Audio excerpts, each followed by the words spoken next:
Good morning. Morning, everyone. So I'm Pastor Nathan. I am the youth pastor here in the church. And I'd just like to welcome you to our English service for today. Why don't we just look around the room and just give each other a warm smile?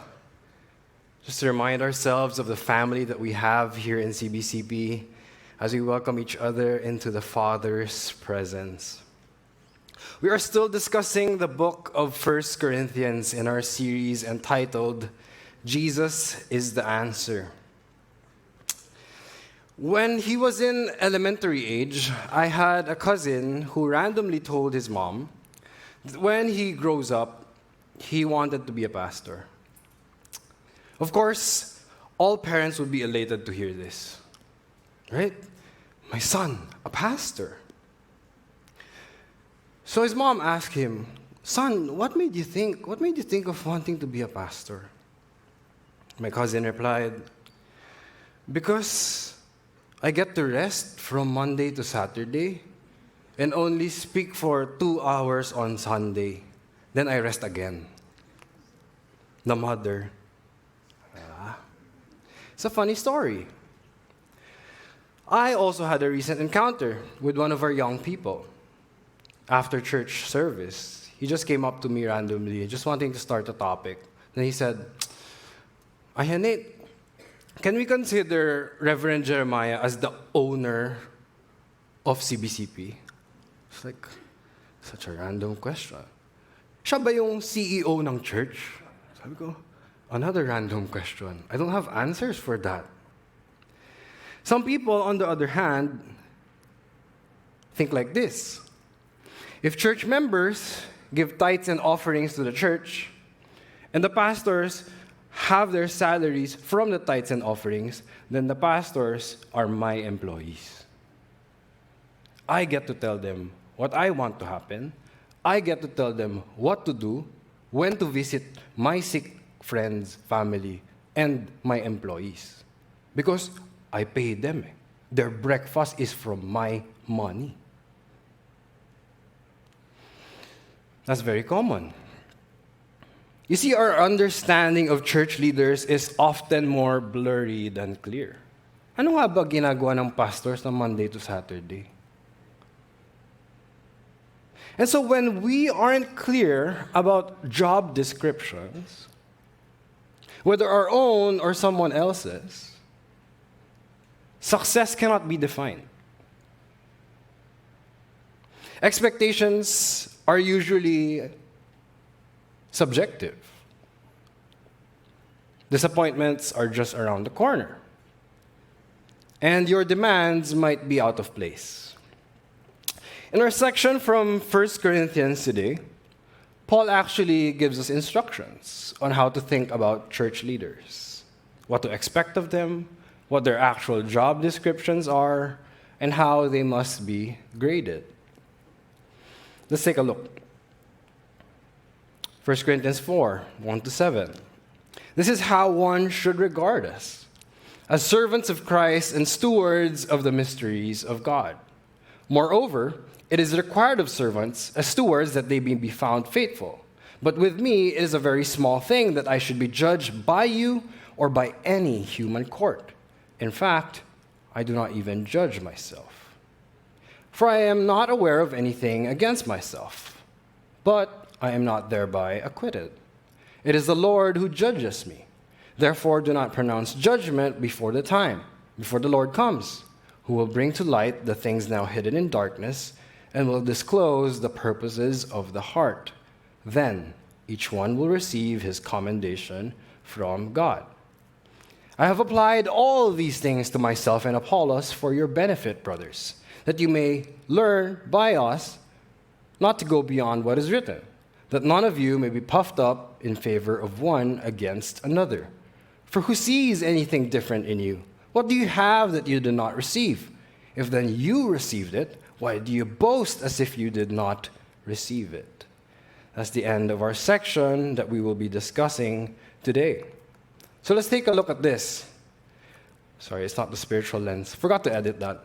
1 Corinthians 4, 1-7. three things: the master's job description, the manager's accountability, and the medication for pride and insecurity.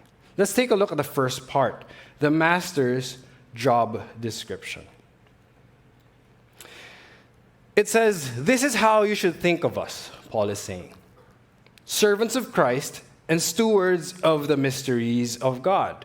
Remember, the Corinthians were causing divisions among themselves. They were voting for Paul and against Paul, voting for Apollos and against Apollos, based on who they preferred. They were judging themselves and others based on which party they subscribed to. Apollos party, Paul party, Cephas party, Christ party.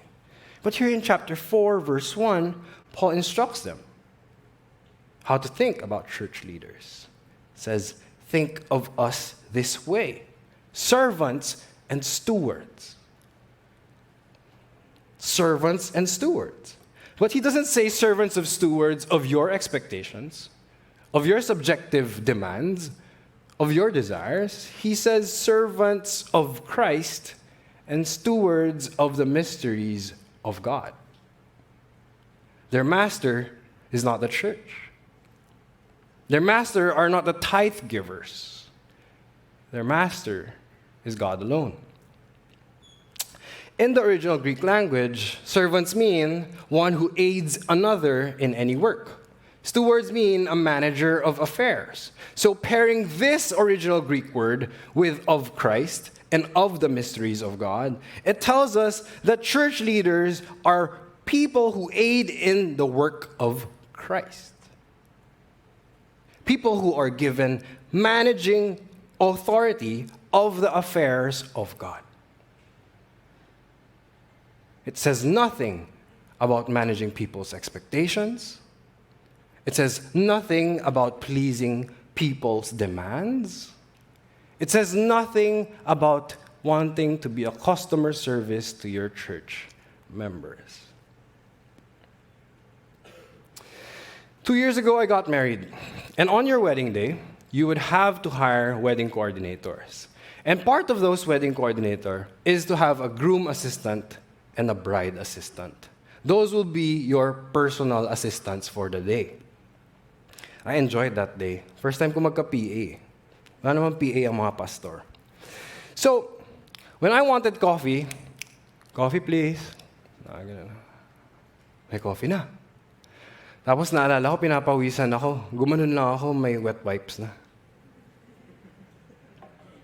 Tapos gumanon lang ako ng t-shirt. Mamaya, nandito na yung electric fan. Okay ito ah. Servants of Nathan and stewards of the affairs of Nathan to ah. It was pretty cool. But let me ask you to imagine this. What if on my wedding day, I hired a bunch of wedding coordinators, PAs, for me and my wife, and then I see that one of you, let's say Pastor Isaac, who was a guest at my wedding, suddenly getting a massage from my PA. What? Serving Isaac, foot massage Isaac. What's wrong? Should my assistant be reprimanded? By all means. Because he forgot who his master was. You were hired, you were called, you were appointed by a specific person for a specific task, and you got distracted. Because probably you were more afraid of Pastor Isaac. Or maybe Pastor Isaac's voice was intimidating. That's why you wanted to please the more intimidating voice in your life. In the same way, Paul was reminding the Corinthians, we are not your PAs, Corinthians. We are servants of God and stewards of God. We are not here to please you. Why was he saying this? Remember, there were people who were not just dividing, they were tearing Paul down. Di naman magaling magsalita yan. Puro letters lang sinusulat. Panot pa. Actually, Paul was panot. So they would criticize everything about Paul. Di naman magaling mag-speak.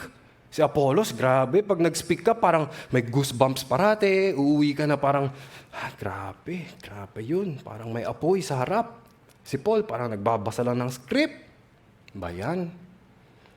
So Paul was reminding them, think of us this way, Corinthians. We do not serve you. We are not your customer service. The customer is not always right. In fact, you're not even a customer. All of us are servants. And servants are required to be found faithful. Can we flash that slide? Stewards are to be found faithful. They must be found faithful in two things. They must be found faithful to who their master is and the task that has been given to them. Who and what. If Isaac becomes the who, it's messed up. If massages is what they start doing, it's messed up. The assistant has forgotten who and what they were appointed for. We are servants of Christ, and the task that is given to church leaders is to steward the truth of God. You know, many of you are already thinking, Pastor Nathan, 5 minutes na. Lahat ng sinabi mo, alam na namin. Servants of God, stewards of God, gas-gas na yan eh. I think many of us know this truth, but not many of us apply this truth to how we relate to our leaders. You see, I grew up here in this church all of my life. Literally, my parents met here when they were youth. So I literally grew up here.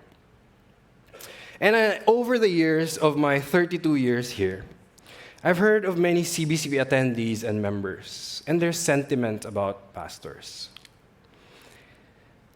I did not care before because I was a kid. Nothing affected me. I was just a kid playing around. Sunday school, snacks, biscuits, crafts. But I could hear things. So now that I'm a pastor, I recall certain things that have been said about church leaders. And now it hurts me. You know, I've heard of people who left the church, CBCP, because they say, si Boksu, may favoritism yun. Nung nasa ospital ako, di naman ako binisita ni Boksu. Pero nasa ospital siya, 3 beses pumunta si Boksu. Lipat na ako ng church. They left. Very recently, I've heard of people say, pastors, they should learn how to be more friendly. Whenever I go to church, no pastor says hi to me. What kind of church is this? I'm not going to attend. I'm not going to give offering anymore. The pastors don't even see me. They don't even know how much I give, how much I serve, because they don't even notice me. What kind of church is this? When I was a kid, those comments didn't matter to me. But now as a pastor, it makes me think.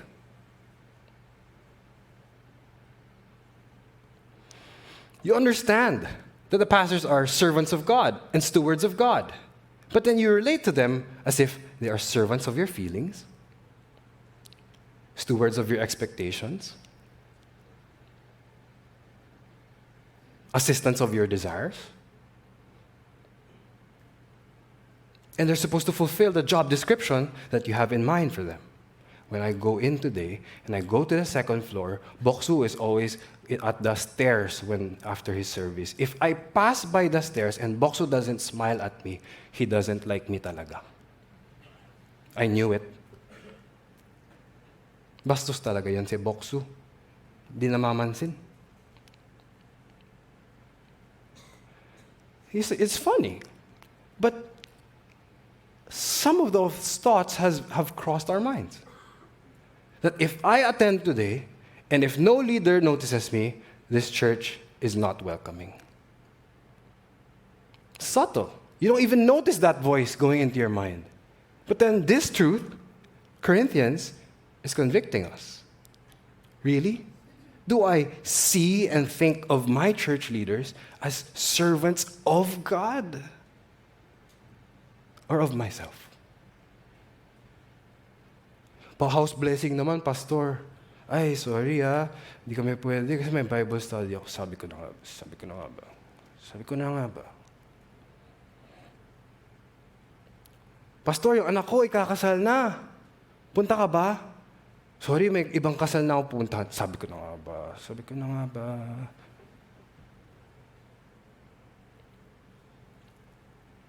You don't even help them stay faithful to the job description that they are doing. You don't even consider why they might have not noticed you that Sunday.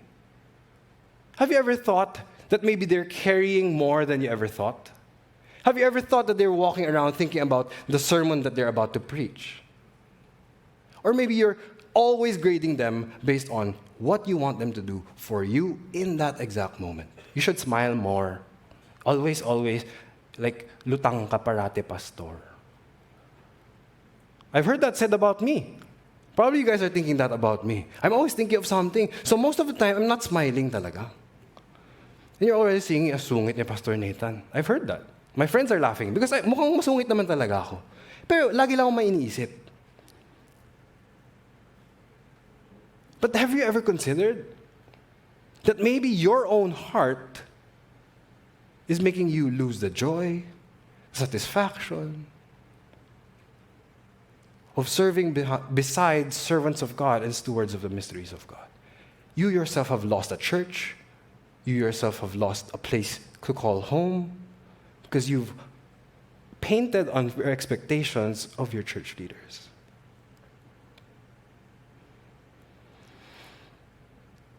We carry with us bitterness, strife, envy. Tingnan mo yung pastor dun sa kabila. Galing-galing. Magaling na nga mag-preach. Sobrang nakangiti pa parate. Yung pastor dito parang sa hospital na nga yung family member mo, di pa pumunta. Ba yan? The Corinthians were judging their leaders according to their human lens. In our passage for today, Paul is instructing the church to relate and think of church leaders only as servants of God and stewards of the mysteries of God.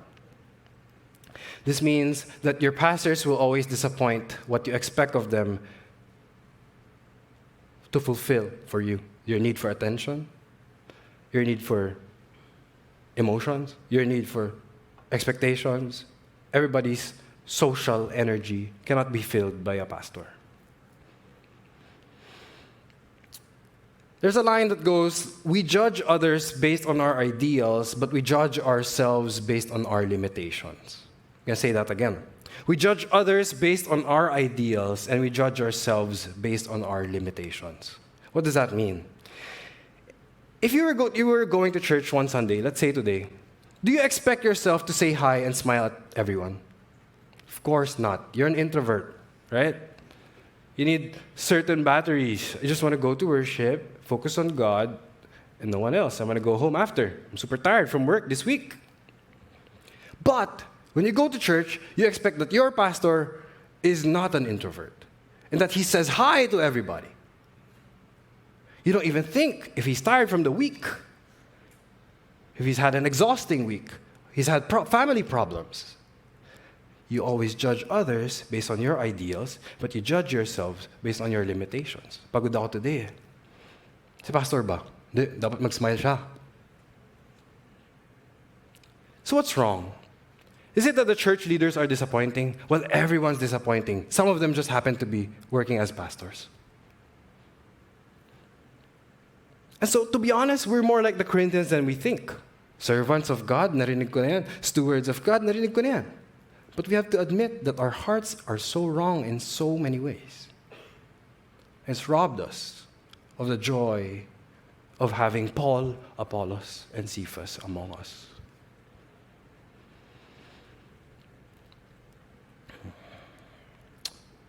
Remember in 1 Corinthians 3, Paul reminds them, you know why you're like this, Corinthians? Because you are still of the flesh. There is jealousy and strife among you. Are you not of the flesh and behaving only in a human way? One of you says, I follow Paul, and another, I follow Apollos. Are you not merely being human? You are so fleshly in our church gatherings. You are so full of yourself and of your selfish desires. When will you grow up? Milk pa rin ng milk. When can I give you adult food? Spiritual milk pa rin?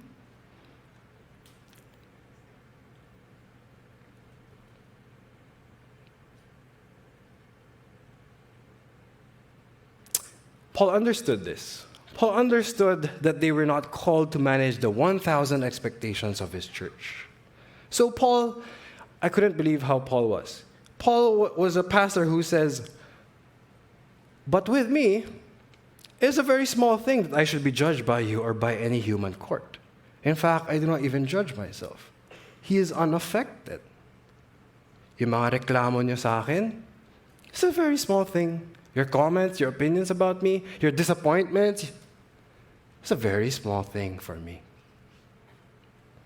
To be honest, when I started out as a pastor 2 years ago, so many comments arrived. Pastor Nathan, you shouldn't do the youth lounge from this time to this time because the youth are hungry. Some of them have family lunch after. So can you end at this time and this time? I was like, I'm just doing my best. Sobrang affected ako. Why? Because you're doing your best to serve them, and then they will have so many expectations and demands that you cannot meet. I was just trying my best. But then this passage reminds me, the only way that people's expectations and comments of you, not just of pastors, of you, will become a very small thing is when you understand your true job description. Pag sumali ka ng singing competition, tapos sinabi sa'yo, ang pangit ng sapatos mo, malit na bagay lang yun eh. Kasi ikaw yung pinagaling makumanta dun eh. Inayos mo yung pagkanta mo. So ano naman yung sapatos mo? In the same way, the only way that comments and people's judgments and people's disappointments and opinions of you will become a very small thing is if you know you've been following and obeying God's job description for you.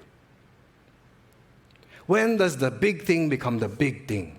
It's when you don't know what competition you're in, and every comment becomes, oh no, I need to change my shoes, and my socks they don't like, and my tie, I have to wear pink ties. Everything is a big thing. You're scattered. And so many of our Christian life and ministry is so intimidated by comments and suggestions because we are not centered on what God is asking of us. Sample. Lilid ka ng discipleship group. Tapos may isang member nag-absent. Oh my gosh, boring yata ako. Hala, hindi ko ata siya na-high yung last week, kaya hindi siya bumalik. Or journey group, hindi nag-multiply yung isang member mo. Patay, hindi ko nagawa. Paano pa si Auntie Jane, yung members niya, lahat nag-multiply. Ako, hindi. Ay, talaga mahina talaga ako. Why? Because you don't even know what success looks like. What is the success of a life group leader? What's the success of a journey group leader? Is it about the shoes? Is it about the voice? Is it about the singing? Is it about the welcoming? What is your job description? Do you know what the big thing is? Do you keep the main thing? Or is everything the main thing? There's no main thing.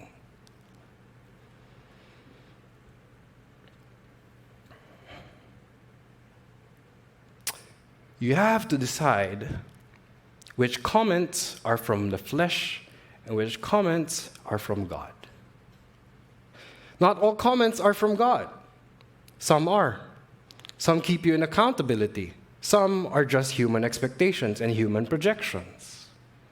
You have to discern as a leader the job description of God and what He does not expect of you. So, for servants who are accountable to God, human demands, expectations, and standards are a very small thing compared to the ultimate judgment of God.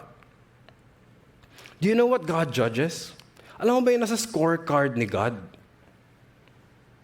If you never know what God will score, you will never know what you should be aiming for. It will become everything. So a leader who has no relationship and intimacy with God's laws, God's ways, God's character will have an unwaveringly unstable, hindi pala unwaveringly, waveringly and unstable foundation in ministry. Every comment will become your scorecard. But for servants who know God, His standards, His judgments, other criteria becomes small things. Sapatos lang yun. What happens if you begin to judge your church leaders according to God's standards?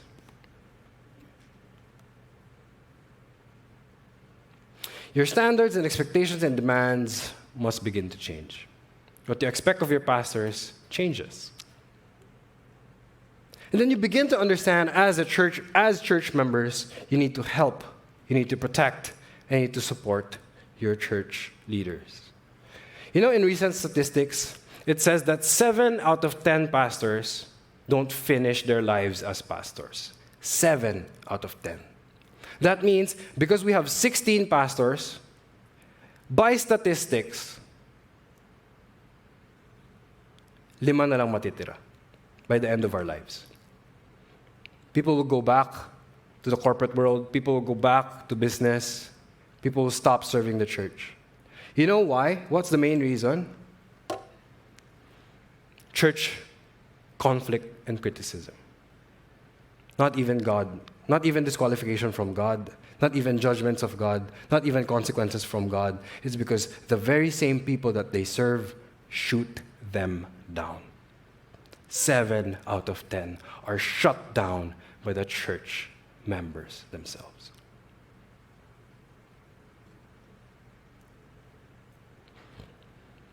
Wala na talagang ngingiting pastor pagka dulot-dulo. Kasi wala na eh. Wala nang pastor eh. For me as a young pastor, I've already had a glimpse of this. It's very discouraging, to be honest. Sorry, a negative ko ba today? Pero I think the sermon deserves reality check. You know, every time I'm in doing ministry, I'm always thinking about the family that I'm not with. Every time I'm doing visitation at a hospital, I know my wife is at home waiting for me. Every time I'm leading a meeting, I know I'm not with my parents. Every time. And so on a personal level, no one thinks of that. So dapat lang nandito yung pastor. Trabaho niya yun eh. But you forget. Change your mind. Look at the family. Yung nanay nandun, yung anak nandun, pero walang tatay. Dapat lang? Dapat lang ba yun? Is that judgment from God? Na dapat lang. Lagi nasa church yung pastor mo. Dapat lang. Lahat ng visitation nandun siya. Lahat ng wedding nandun siya. Lahat ng na-hospital nandun siya. Dapat lang. Pastor siya. Dapat lang. Laging wala yung si Boksu. Laging wala sa bahay. Is that something in God's scorecards? Are we helping our church leaders fulfill what God expects of them? Or are we pressuring them to fulfill what we expect of them, and in turn, they are forsaking what God actually tells them to prioritize? It's very difficult. So one thing I request, I ask that you pray for all your pastors, especially here in CBCP. We have a lot of pastors. Most of us, no, I know, I've been working with them. All of your pastors are doing their very, very best. Sobrang sipag ng mga pastor ng CBCP. I'm not saying that because I belong. If I was a member working in the office, I can see it. Most of them are not home most of the time. Pray for their wives. Pray for the kids who are growing up with less of a father than all of your families. Pag uwi galing school, nasa meeting yung pastor. At least kayo, pag uwi nyo, nandun kayo lahat eh. Kami, magsisimula pa ng ministry namin sa gabi. Pray for your pastors. Pray for their families. Pray for their kids. Keep them accountable to God. Pastor, parati ka nang nandito. Kamusta na yung asawa mo? Kamusta na yung anak mo? Kamusta na marriage mo, pastor? Instead of us asking them to be at our stuff, can we help them be at their stuff? Because they are servants of God in their marriages too, in their families too. If we forget that and think that they're servants of us and our feelings and our expectations, then by all means, leave your family. But because the job description is that they are of God, it means their marriages are of God. Their kids are of God. Their marital problems are of God also. They must be found faithful there too. Pray for us. No time for friendly fire. Church, have you been thinking of your leaders as appointed by and answerable to God? In what ways have you made it easier or harder for them to stay faithful to their calling? Has your expectations, demands, and desires helped or hindered them from staying faithful to God? Last week, me and my family were going through a difficult time. And to be honest, I didn't want to come to church on Sunday. The last thing on my mind was to stay faithful in ministry. I wanted to lie down in bed all day. But I prayed a prayer. Sabi ko, Lord, pwede ba ako mag-church na ako naman yung tumanggap?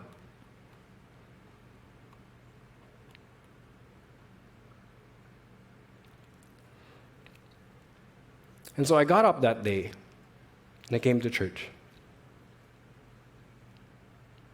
Last Sunday lang to. And you know what? Last Sunday's message was Isaac's message. Then he said, some of us bring guns that we've never let go of to church. Guns of defensive mechanisms that we've used to protect ourselves from the world. And when I realized, when Isaac said that, I had a gun that Sunday. I had a gun that says, I can never receive from the church because I served them. And so I told God, I have to let go of my gun today because I need God's love and God's church. You know what I did? Something crazy. I was sitting beside a young person, youth, that I knew I was supposed to reach out because it was his second week in church. But you know what I told him?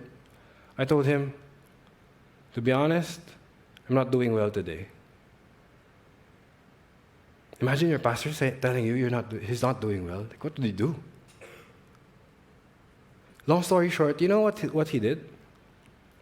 He said, Aya,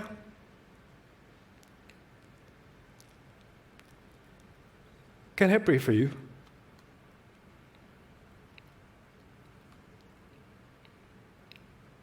I couldn't believe it. When I let go of my gun, God's got me. And I didn't even know what he prayed. I don't even remember, but I know what I felt. I felt God's love. You know, as pastor, it's so difficult because you expect yourself to be everywhere for everyone most days. And others expect that of you too. Ba't ka magbubuhos sa amin? Ikaw nga dapat mag-alaga sa amin eh. We already think that before you say it. Baka nga kami may mali eh. But when you pray for us, you help us think of ourselves and what we are supposed to do. You help us remind ourselves how to be faithful to God. The church is supposed to help your pastors serve God in their own lives, stay faithful to the ministry, and be strengthened to continue in ministry. So when that youth prayed for me that Sunday, I told God, Lord, kaya ko this week. Kasi mahal mo ko. Ang dami kong kailangan gawin last week I have to prepare for this sermon. I didn't want to do this. But that prayer helped me stay faithful to God. was prayed by a person who came to church 2 times. Who I was praying for to reach out. Sabi ko, share ko siya ng gospel. Siya pala yung gospel ng buhay ko. Church, we need you. Kinamusta niyo ba si Pastor Isaac? Pastor Jen? Pastor Ja ba nandito? Kinamusta niyo si Pastor Ja? Mga English pastors natin dito. When was the last time you asked them how they were doing? Have you asked their wives how they're doing? Their kids? May the Lord help us all stay faithful. Okay, point 1 pa lang tayo. 10 o'clock na. Patay na naman tayo. The manager's accountability. Number 2. In this section, Paul shows us 3 things. Who the managers are accountable to, what will be taken into account, and the difference between what God judges and what we judge. It is said here that it is the Lord who judges me. Paul understood that all leaders only answer ultimately to God. We cannot and must not judge even ourselves. Only God will judge. Why? Because the judgment of God says He will bring everything that is hidden, and even the motives and intentions of the heart will be included in the judgment criteria. So the issue that Paul was addressing here was that the Corinthians were judging based on results. Magaling siya magsalita, magaling siya mag-preach, ito hindi magaling magsalita, ito sociable, ito hindi sociable, isa panot, isa mahaba buhok. So, they were judging so prematurely. Incomplete na nga, kasi you don't judge the intentions. And then it was premature because they have not finished their work, and you're already grading them. Finished or unfinished, pass your papers daw, sabi ng Corinthians. But Jesus said, do not pronounce judgment before the time. I will judge everything that is hidden in the completion of time, including the intentions of their heart as they were doing it. So imagine you as a church or as Corinthians saying, wala na to, hindi maganda to. Ang aga. It's too early. It's too early to judge if this person was faithful or not. It's too early for you to say and too ignorant of you to say. In the same way, when we judge ourselves based on results, right? Di nag-multiply yung journey group member mo. Failure ako. Life group ko, 3 na kami. 10 years na, 3 pa rin kami. Magiging 2 pa bukas. Di ba? Lagot ako kay God. But God's judgment is much more fair than that. He sees the intentions of your heart. He discloses what is now hidden, the eternal and spiritual movements and ripples that cannot be seen in the world today. You never know what will happen if you stay faithful. You will be judged as fairly as the ultimate end of time judgment only. Not tomorrow, not 2025, when Jesus comes back. That gives us less pressure on ourselves, but that makes us also less self-righteous against others. Buti pa yung group ko, buti pa ako. Wala nawawala lahat ng yun. Wala nang divisions, envy, strife, jealousy. Everyone's just focused on their own task. Very freeing, very empowering. What a lovely place to serve in. And so now you're probably asking, if si Lord na yung judge, then to each his own na lang. Mind your own business. Let's not give each other feedback. Let's not keep each other accountable. Kasi si God naman lahat eh. Hindi rin. Galatians chapter 6, verses 1 to 2. It says, we must restore. It says, brothers, if anyone is caught in any transgression, you who are spiritual should restore him in a spirit of gentleness. Keep watch on yourself, lest you too be tempted. We do have to keep each other accountable. But you see, the accountability that Galatians is saying is not based on skill, preference, or results. It's based on transgressions, not human opinions. Meaning, sin or not sin. That is the only accountability.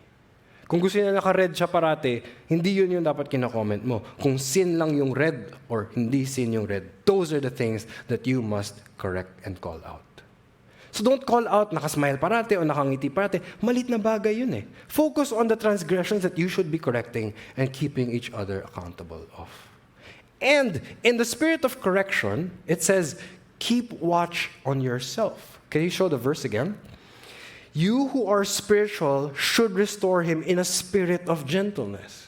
Spirit na nga, spiritual pa, gentleness pa. All of these things are fruits of a person who is walking in the spiritual light, filled with the Spirit, and thinking with a spiritual lens.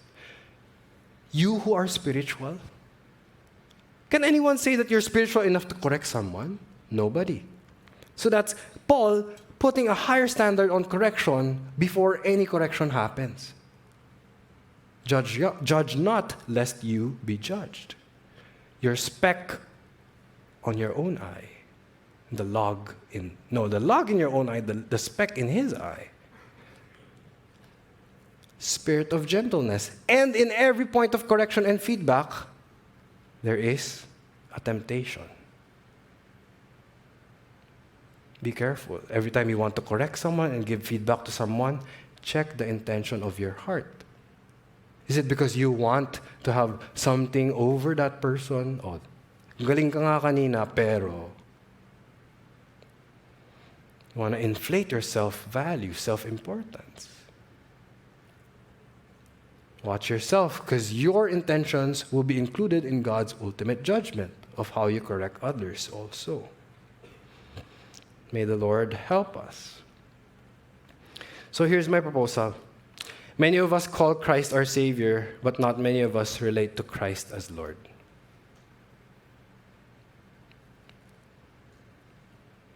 I accept Jesus, save me from my sins, but your intentions, your motivations, your actions, your judgments of others are not according to God's judgments. You are still the Lord of your life, of your opinions, of your assumptions about others. He never became your Lord. Jesus said, many on that day will call me Lord, Lord, and I will say to them, Sino ka? Hindi kita kilala. To be honest, I think the Corinthians were like that. They thought they had it all. Lord, Lord, yes, Jesus nga, ganun. They quoting verses, they judging their pastor. They had no relationship with God. Nothing was flowing out of God. Everything was flowing out of their flesh. Circle back. As Christians, what does it mean that you are accountable only to the Master? It means that people's opinions of you will matter less and less, and God's opinions of you will matter more and more.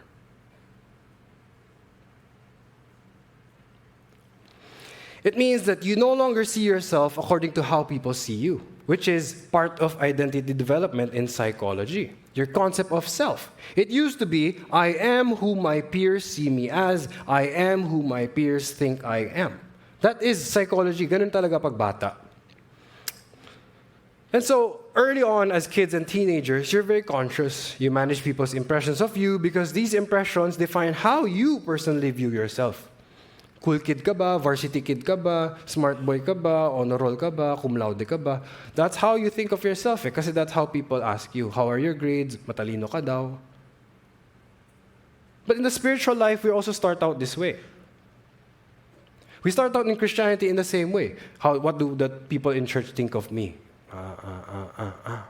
But then as you grow, you must grow up from milk to adult food. You must grow up to see that it doesn't matter what people's impressions are of you. What matters is, what does God see me? How does God grade me? How am I more aligned to His voice and His approval more than what people say of me? And so many Christians fail to progress in life, fail to progress in their faith because they're stuck. They cannot live out their faith at work or in their families, non-Christian families, because they're so aware of how their father sees them, their brother sees them. But they forget that there's another set of eyes looking, watching, waiting. What will my daughter do? No spiritual lens, no relationship to the Father. So everything you do is accountable to the human eyes that are looking. What will they think of me? My blockmates, my workmates, may mga basketball barkada. Dati nagmumura din ako kasama sa kanila. Pag tumigil ako magmura, weird. Pag mag-share ng Bible verse, weird. But then there's another set of eyes that we're accountable to. Are you living more in accountability to that set of eyes? You see, it's not only church leaders and church pastors that are accountable to God, but all of us are servants of God. How are you being more and more accountable to the eyes of God? Are you? Mas malaki ba yung mata ng friends mo kaysa ni God? Napakalaki ng mata ni God.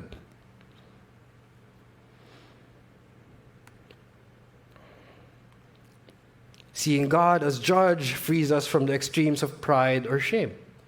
Honoring God as our ultimate judge keeps us accountable to Him above any human court.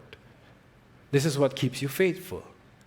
Share ka pa rin ng verse kahit weird na yung tingin ng mga tao sa'yo. Bakit? Faithful ako dun sa mata na nagsasabing, yeah, good job.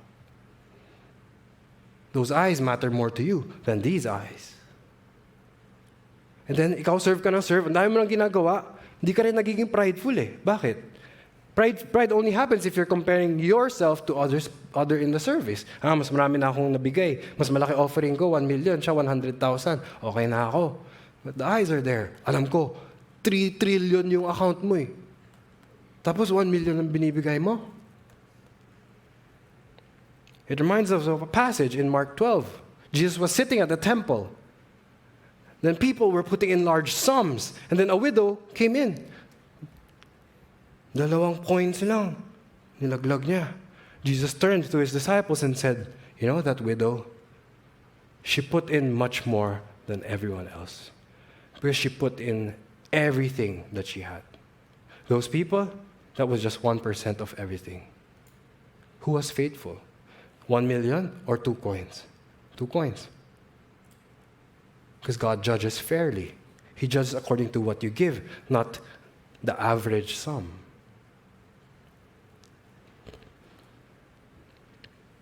Are you being faithful to what God has given you? Or are you just judging yourself based on others? Are you accountable to comparison? Alam mo, marami ka pang ibubuga, pero ayaw mo na ibuga kasi ganito naman talaga eh. Or ikaw, nahihiya ka na ilabas yung 2 coins mo. Kasi sila puro 4 coins. Di na lang, tago ko na lang to. You foolish and selfish servant.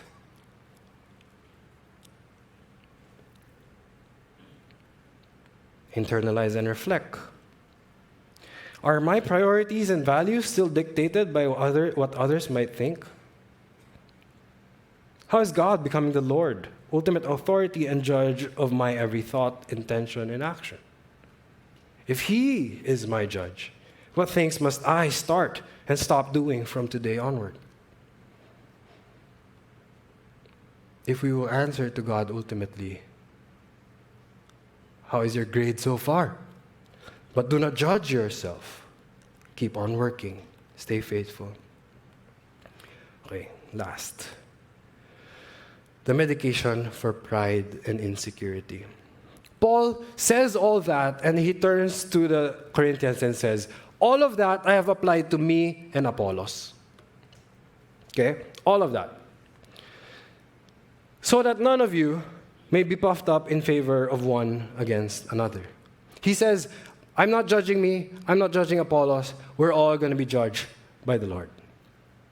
So that all of you will flatten your opinions. Because you don't have any scorecards with you. The scorecards ultimately are in God's hands. Nothing is different between all of us. God sees which servant can do what, and He grades accordingly.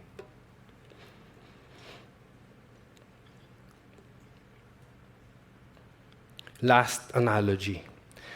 Nowadays, young people, they would post pictures of their cars, fashion items, luxury items, yung belt nila ganito, yung bag nila ganito, yung man purse nila ganito, yung brand. Pero usually, you know what I'm thinking? Kasi 20 pa lang sila eh. Inisip ko, tatay mo yung bumili niyan eh. Allowance mo yan eh. Pero ang yabang-yabang mo, naka-display picture ka, nakaganyan ka. Sino nagbayad? Nasa Dubai ka nga, pero allowance mo yun eh. It's your dad's money. And then you flex it like it's yours.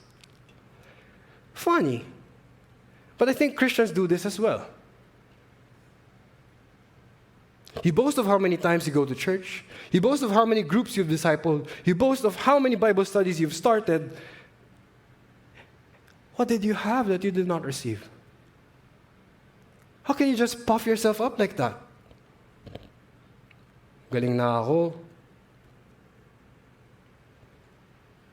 Wasn't it all given to you by grace? How can you be puffed up and judge others as less than you if everything you had was from your Father? What does that show of you? You're an ignorant little child. You're an infant. Bata pa to. Di marunong, nakakatawa. Some Christians are like that. Tagal ko na sa church eh. Dapat lang ngitian ako ng pastor. Huh? Grace yun na lumaki ka sa church.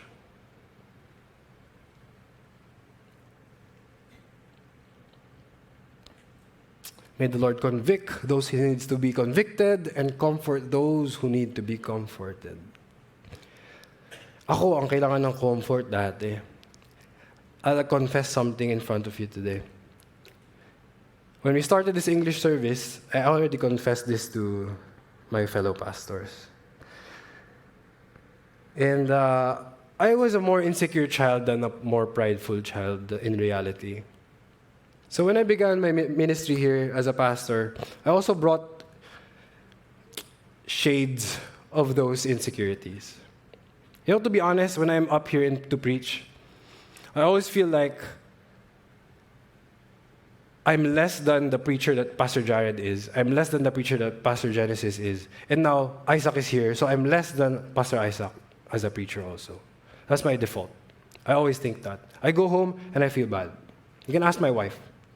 It happened to me the whole year. That's why I'm always anxious about my preaching. Because I always thought I can never measure up to my brothers. I have to be better. I have to be better. I have to be better.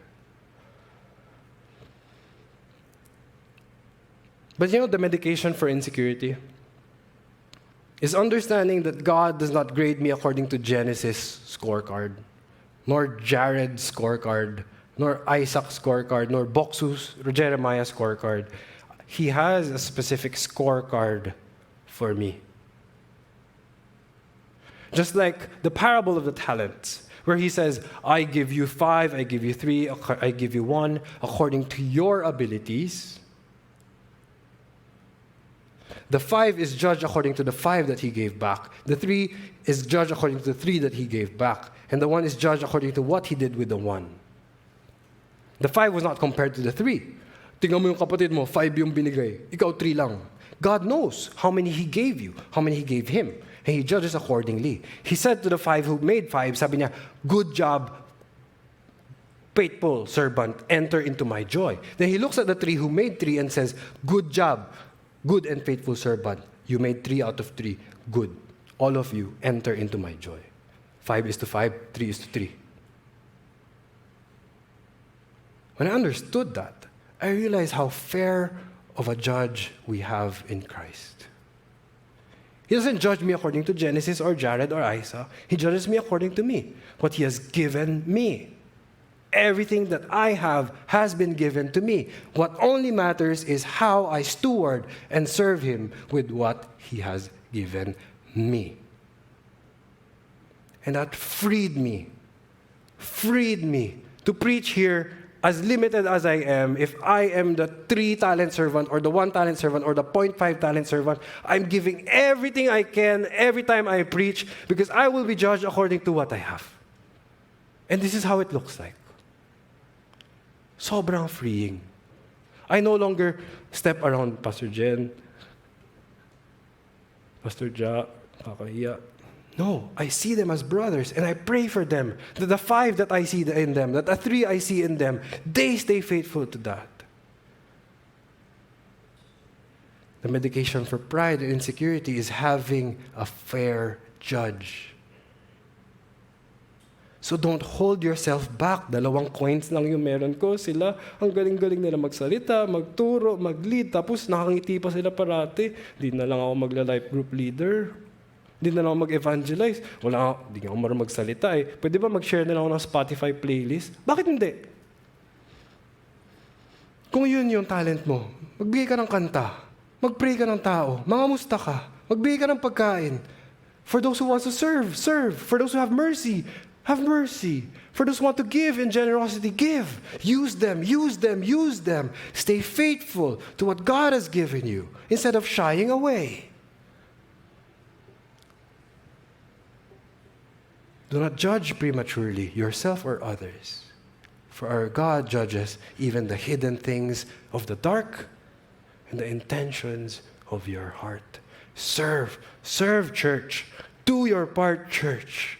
Then you will be rewarded and commended accordingly by the God who is so, so fair.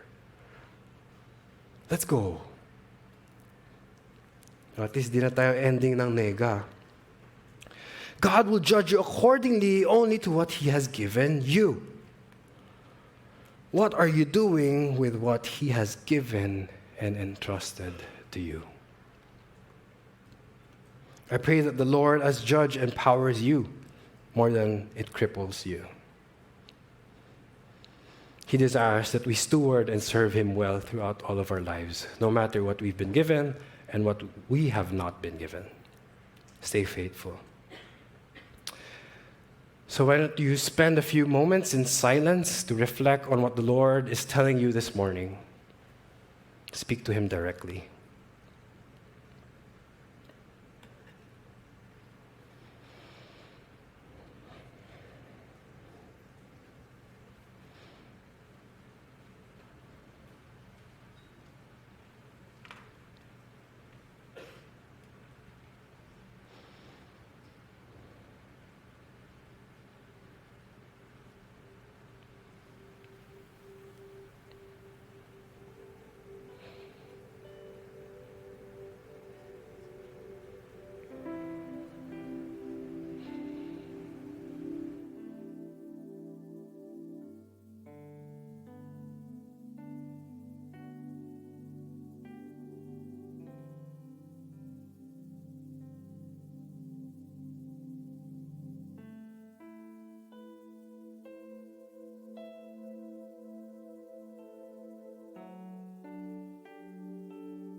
Our Master and our Judge, we come before you, Lord, naked, as you see everything about us. Our pride, our insecurity, our sins, and our disobediences, but also you see what you have entrusted to us, a spirit of power, not of fear, a spirit of self-control. So we ask that you empower us to obey what we have heard this morning as well. We have no ability, Lord. We are more timid.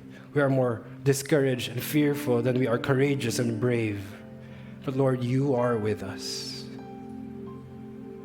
You say, be strong and courageous, for I am with you. All authority in heaven and earth was with you.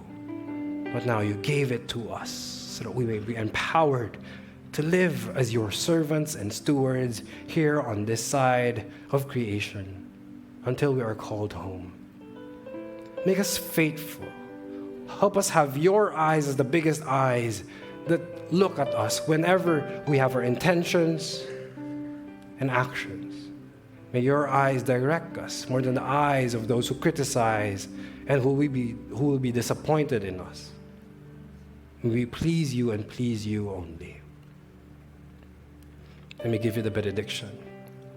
And may the God of peace himself sanctify you completely in your body, in your mind, and in your soul, that you may be kept blameless until the coming of our Lord Jesus Christ. I now bless you in the name of the Father, of the Son, and of the Holy Spirit. Amen.